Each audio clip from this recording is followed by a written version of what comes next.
कोकण. महाराष्ट्रामध्येच ठाकरे बंधू एकत्र आले पाहिजेत अशी जनतेची मतदारांची भावना आहे आणि त्या दृष्टीने कार्यकर्ते सुद्धा आता हळूहळू एकत्र यायला लागले. आता संजय राऊतांनी सांगितल्याप्रमाणे मुंबई महापालिकेच्या निवडणुका इतर महापालिकेच्या निवडणुकीच्या दृष्टीने एकत्र येण्याच्या दृष्टीने आता ही प्रक्रिया सुरू आहे. उद्धव साहेब आणि राजसाहेबांनी सुद्धा या संदर्भात वेळोवेळी सूचक अशी विधानं केलेली आहे.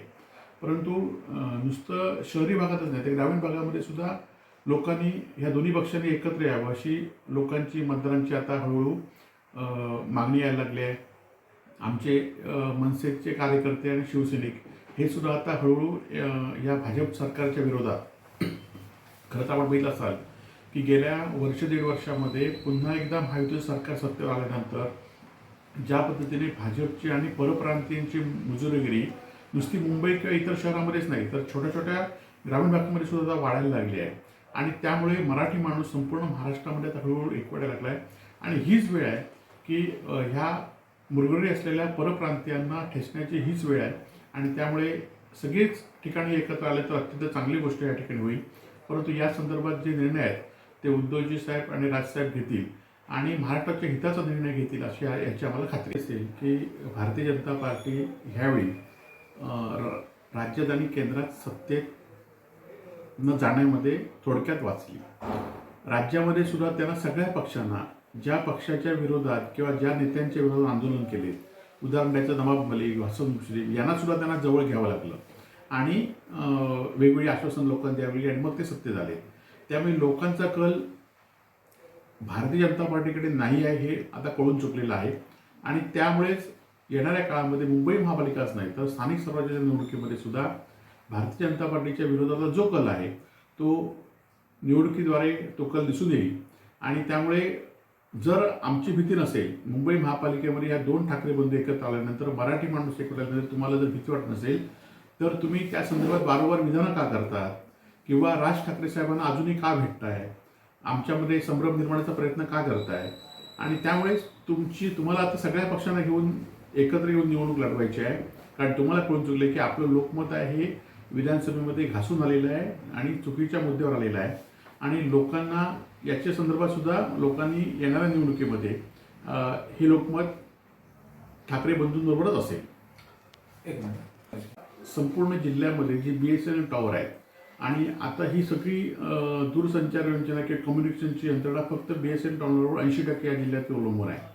परंतु या BSNL टॉवरमधले जवळजवळ 350 टॉवर या जिल्ह्यामध्ये बंद अवस्थेत या ठिकाणी आहेत म्हणजे चालू होतात बंद पडतात आणि त्यामुळे येणाऱ्या 5-6 दिवसामध्ये आम्ही या संदर्भात सावंतवाडी येथे आंदोलन करणार आहोत की जेणेकरून या BSNLला जाग आली पाहिजे. कारण इथले खासदार आहेत जे माजी केंद्रीय मंत्री त्यांनी या BSNLची कधी बैठक घेतली नाही. किती टॉवर बंद आहेत किती टॉवर सुरू आहे.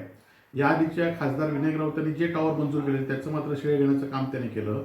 परंतु आम्ही बघतोय की गेल्या वर्षभरामध्ये ह्यांनी टॉवर बंद आहेत आणि किती सुरू आहेत ह्याची सुद्धा कधी बैठक घेतली नाही.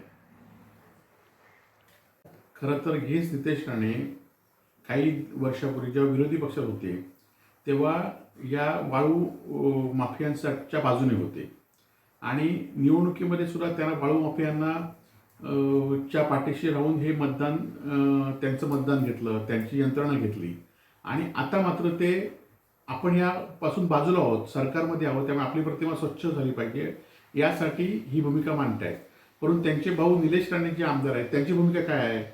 आज कुडाळ मालवणातील किंवा वेंगुर्ला येथील सगळ्या वाळू माफियांचा या राणे कुटुंबियांच्या सातत्याने त्यांच्यावर वावर असतो आणि हे वाळू माफिया कोण आहेत तुम्हाला नावं सांगितले तर सगळे वाळू माफिया हे भारतीय जनता पार्टीच्या आणि शिंदे गटाच्या सत्ताधाऱ्यांच्या जवळचे आहेत आणि त्यामुळे पालकमंत्री म्हणून नितेश राणे आपली भूमिका स्वच्छ ठेवण्यासाठी फक्त ही लोकांना दाखवण्यासाठी घोषणा करतायत. परंतु जिल्ह्यामध्ये अनेक ठिकाणी वाळू सुरू आहे. आपण बघितलं असेल की एवढी हिंमत या वाळू माफियांची झाली सत्ताधाऱ्यांचा पाठिंबा असेल तर असल्याशिवाय अशा भूमिका होत नाही आणि एका कुडाळच्या तहसीलदारावर गाडी घालवण्याची सुद्धा हिंमत या वाळू माफियांनी केली आहे. आज बावनकुळेंनी MPD ॲक्टद्वारे कारवाई करा अशी या ठिकाणी घोषणा केली. परंतु या जिल्ह्यामध्ये आपण बघतोय की फक्त वाळू माफियांवर वाळूच्या दिखाऊ कारवाई होत असते. कुठला तरी रॅम्प तोडला जातो कोणावर तरी नोटीस दिली जाते परंतु एकही या जिल्ह्यामध्ये MPD ॲक्टद्वारे कारवाई झाली नाही. खरं तर ही कारवाई झाली तरच आम्ही म्हणू की पालकमंत्र्यांनी या संदर्भात जी भूमिका आहे ती भूमिका वास्तवात या ठिकाणी आणली.